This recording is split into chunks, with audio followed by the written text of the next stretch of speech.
Welcome to our channel ज्ञान उदय।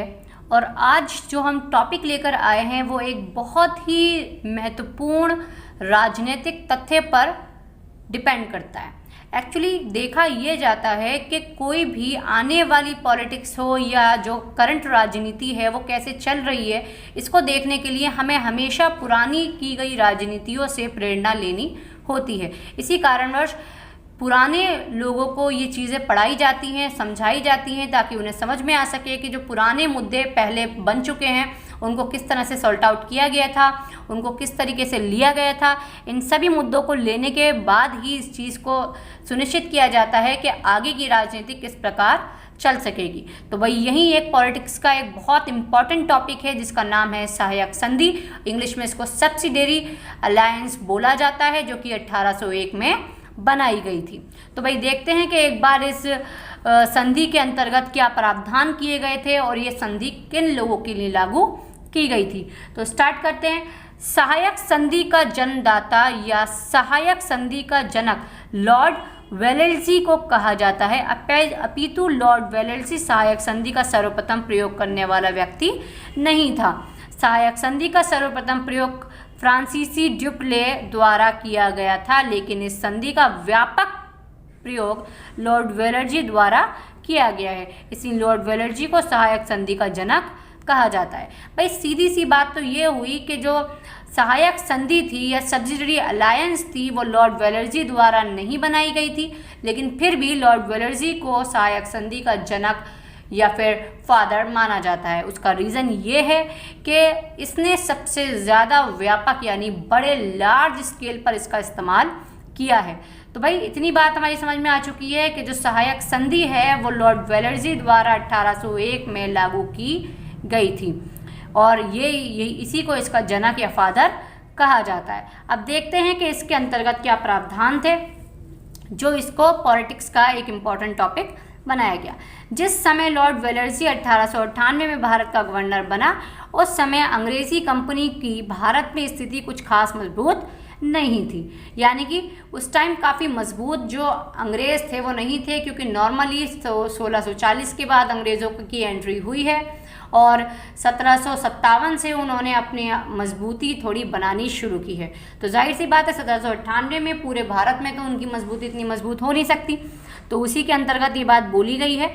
Lord Wellesley ने भारतीय प्रांतों पर नियंत्रण रखने, फ्रांसीसी प्रभाव को कम करने तथा एक शक्तिशाली सेना बनाने हेतु एक योजना तैयार की, जिसे आज इतिहास में सहायक संधि के नाम से जाना जाता है। तो भाई अगर आपसे डेफिनेशन पूछी जाए कि सहायक संधि क्या है या सब्सिडरी अलायंस क्या है, तो आप इजीली इस चीज़ को हाईलाइट कर सकते हैं कि लॉर्ड वेलेस्ली ने एक मजबूत सेना बनाने के लिए और फ्रांसीसी प्रभाव को कम करने के लिए एक जो योजना बनाई, उस योजना को सहायक संधि कहा जाता है।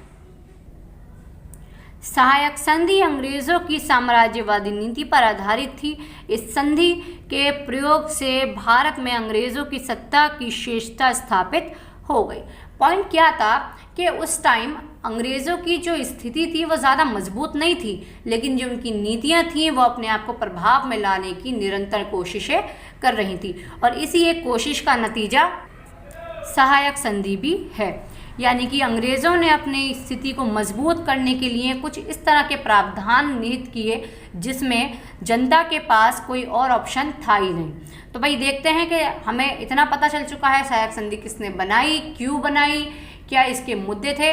तो अब ज़रा आगे देख लेते हैं कि सहायक संधि स्वीकार करने वाला पहला राज्य हैदराबाद था, जिसने 1798 में किया। मैसूर अक्टूबर 1799, तंजौर नवंबर 1801, अवध को उस टाइम लखनऊ को अवधि कहा जाता था, दिसंबर 1802 में किया। तो इसका मतलब ये हुआ कि धीरे धीरे सहायक संधि अलग अलग जगहों पर लागू की गई। ज़रा एक चीज़ को यहाँ फोकस किया जाए कि अंग्रेज़ों ने उन्हीं राज्यों पर अपना नियंत्रण ज़्यादा मजबूत किया था जिन राज्यों से उनको अधिक फ़ायदा था। तो भाई यहाँ पर ज़रा नाम देख लिए जाएँ, हैदराबाद, मैसूर, तंजौर और अवध। इसका मतलब ये हुआ कि उस वक्त इन जगहों की जो उपयुक्तता थी वो अंग्रेज़ों के लिए काफ़ी अधिक थी, क्योंकि वो उस जगह को अपने नियंत्रण में लेना चाहते थे जिससे वे अधिक मजबूती से शासन कर सकें। अंग्रेज़ों की नीतियाँ और जो उनकी राजनीति थी वो एक अलग ही एक अलग ही लेवल देती है, और उसी लेवल को देने के हेतु तो इस चीज़ को देखा जा सकता है कि आखिर अंग्रेज़ों ने जो सहायक संधि लागू की उसका फ़ायदा उनको निरंतर हुआ, क्योंकि भारतीयों से जो इसका विरोध तो भारतीयों ने किया, लेकिन वो विरोध में सक्सेसफुल नहीं हो पाए। तो भाई देख लेते हैं एक दो क्वालिटीज़ के सहायक संधि की क्वालिटीज़ क्या थी। बड़े राज्य अपने राज्यों में अंग्रेजी सेना रखेंगे जिसकी कमान अंग्रेज अधिकारियों के हाथों में होगी, जबकि सेना का खर्चा राज्य को उठाना पड़ेगा।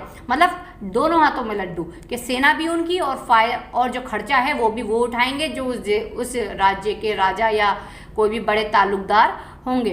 तो इसका मतलब इनको डबल फ़ायदा हो रहा था कि इनकी सेना भी जो है सही से सुनिश्चित की जा रही थी, और जो खर्चा उठाया जा रहा था वो भी राजा उठाता।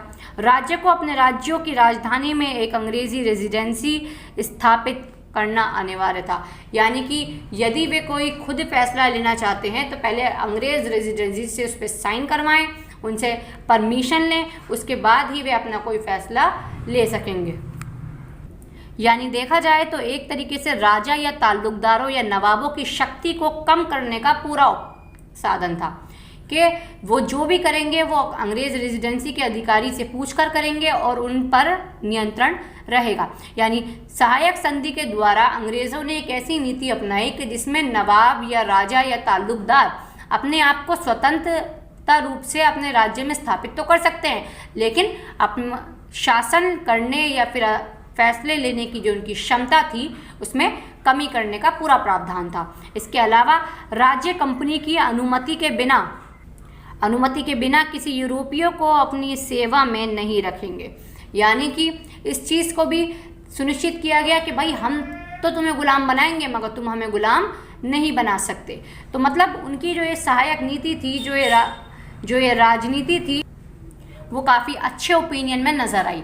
यानी सहायक संधि एक ऐसा राजनीतिक तथ्य था जिसमें सरकार को पूरी तरह से फ़ायदा हो रहा था और सब कुछ उनके नियंत्रण में भी आ रहा था। इस चीज़ से ये चीज़ साफ दिखाई देती है कि जो अंग्रेज़ों की राजनीति थी वो आज की राजनीति से थोड़ी भिन्न थी। आज की राजनीति में नागरिकों के अधिकार और उनकी मंशा और उनकी गरिमा को ध्यान में रख के कार्य किए जाते हैं, अपितु अंग्रेज़ों के वक्त में ऐसा नहीं था। या फिर ये कहा जाए कि अंग्रेज़ों ने ऐसा कोई प्रावधान किया ही नहीं था कि उनके अंतर्गत आने वाले नागरिकों के अधिकारों को सुनिश्चित किया जा सके। यानी कि कोई भी राजनीति बिना नागरिक अधिकारों के सुनिश्चित की ही नहीं जा सकती। नागरिक अधिकार, नागरिकों की मंशा और गरिमा सर्वप्रथम और श्रेष्ठतम पॉइंट है। तो यहाँ ये चीज़ देखनी बहुत ज़्यादा ज़रूरी थी कि जो सहायक संधि थी, सब्सिडरी अलायंस थी, वो अलायंस बनाई कब गई, किसने बनाई, किसको उसका जनक बोला गया, क्या उसका प्रावधान था, किसके अंतर्गत वो चलाई गई, क्या क्या उसमें पॉइंट डाले गए कि क्या क्या उन लोगों को करना है। ये सारे मुद्दों को इस सहायक संधि में बिठाया गया और इनको सुनिश्चित किया गया। इसी के अंतर्गत ये बात देखनी भी बहुत ज़्यादा महत्वपूर्ण है कि जो सहायक संधि थी वो अंग्रेज़ों की राजनीति थी और उस वक्त अंग्रेज़ हम पर जो है राज करने आए थे, ना कि हमारा विकास करने। यानी कि वे हमारे देश के नेता नहीं थे, वे दूसरे देश से थे। तो इसी वजह से उनकी राजनीति में हमारे अधिकारों का जिक्र कम ही किया गया है। तो वहाँ ये देखना भी ज़रूरी है कि इस राजनीति से ये बात सुनिश्चित होती है कि नागरिक अधिकारों को सरकार के लिए सर्वप्रथम सर्वमान्य है। यानी कि यदि सरकार नागरिक अधिकारों का ख्याल नहीं करती है तो इस बात से ये चीज़ साफ होती है कि सरकार अपने कार्य ठीक से नहीं कर रही है, क्योंकि सरकार का सबसे पहला काम नागरिक अधिकारों को सुनिश्चित करना है और उनके अंतर्गत खुद को ढालना है। आई होप आपको सहायक संधि समझ में आई होगी और इसके जो शॉर्ट नोट्स हैं वो अभी आपको समझ आए होंगे, जो कि नॉर्मली मैंने एक बार रिवाइंड करवा दिए हैं। तो अगर आपको ये वीडियो समझ आई हो तो please like, comment and share. Thank you.